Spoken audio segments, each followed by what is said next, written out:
राधे राधे दोस्तों, हरि सिमरन में आपका स्वागत है। दोस्तों, आज हम एक बहुत ही दिव्य ऐसी कथा जिसमें भगवान विष्णु ने शालिग्राम रूप धारण किया और तुलसा जी से विवाह किया। आइए आज हम उसका स्मरण करते हैं। पौराणिक काल में एक लड़की थी और उसका नाम वृंदा था। उसका राक्षस कुल में जन्म हुआ था। वृंदा बचपन से ही भगवान विष्णु जी की परम भक्त थी। बड़े ही प्रेम से भगवान की पूजा किया करती थी। जब वह बड़ी हुई तो उसका विवाह राक्षस कुल में दानवराज जलंधर से हो गया। जलंधर समुद्र से उत्पन्न हुआ था। वृंदा बड़ी ही पतिव्रता स्त्री थी, सदा अपने पति की सेवा किया करती थी। एक बार देवताओं और दानवों में युद्ध हुआ। जब जलंधर युद्ध पर जाने लगे तो वृंदा ने कहा, स्वामी, आप युद्ध पर जा रहे हैं।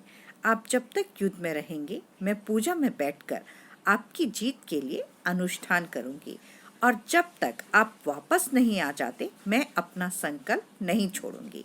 जलंधर तो युद्ध में चले गए और वृंदा व्रत का संकल्प लेकर पूजा में बैठ गई। उनके व्रत के प्रभाव से देवता भी जलंधर को न जीत सके। सारे देवता जब हारने लगे तो भगवान विष्णु जी के पास गए। सबने भगवान से प्रार्थना की तो भगवान कहने लगे कि वृंदा मेरी परम भक्त है, मैं उसके साथ छल नहीं कर सकता। पर देवता बोले, भगवान, दूसरा कोई उपाय भी तो नहीं है, अब आप ही हमारी मदद कर सकते हैं। भगवान ने जलंधर का ही रूप रखा और वृंदा के महल में पहुंच गए।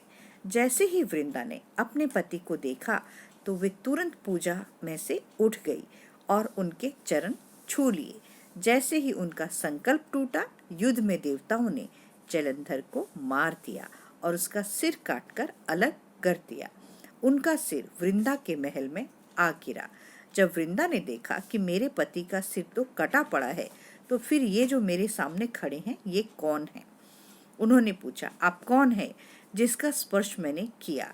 तब भगवान अपने रूप में आ गए और वे कुछ न बोल सके। वृंदा सारी बात समझ गई।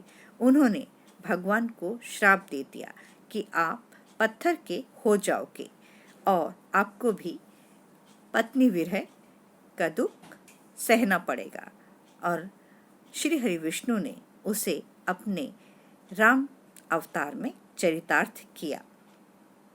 भगवान के पत्थर हो जाने के कारण सभी देवता हाहाकार करने लगे। तब लक्ष्मी जी रोने लगी और प्रार्थना करने लगी। तब जनहित के लिए वृंदा ने भगवान को वापस कर दिया और अपने पति का सिर लेकर वे सती हो गई। उनकी राख से एक पौधा निकला। तब भगवान विष्णु जी ने कहा, आज से इसका नाम तुलसी है और मेरा एक रूप इस पत्थर के रूप में रहेगा, जिसे शालिग्राम के नाम से तुलसी जी के साथ ही पूजा जाएगा, और मैं बिना तुलसी जी के प्रसाद स्वीकार नहीं करूंगा। तब से तुलसी जी की पूजा सभी करने लगे और तुलसी जी का विवाह शालिग्राम जी के साथ कार्तिक मास में किया जाता है। देव उठनी एकादशी के दिन इसे तुलसी विवाह के रूप में मनाया जाता है।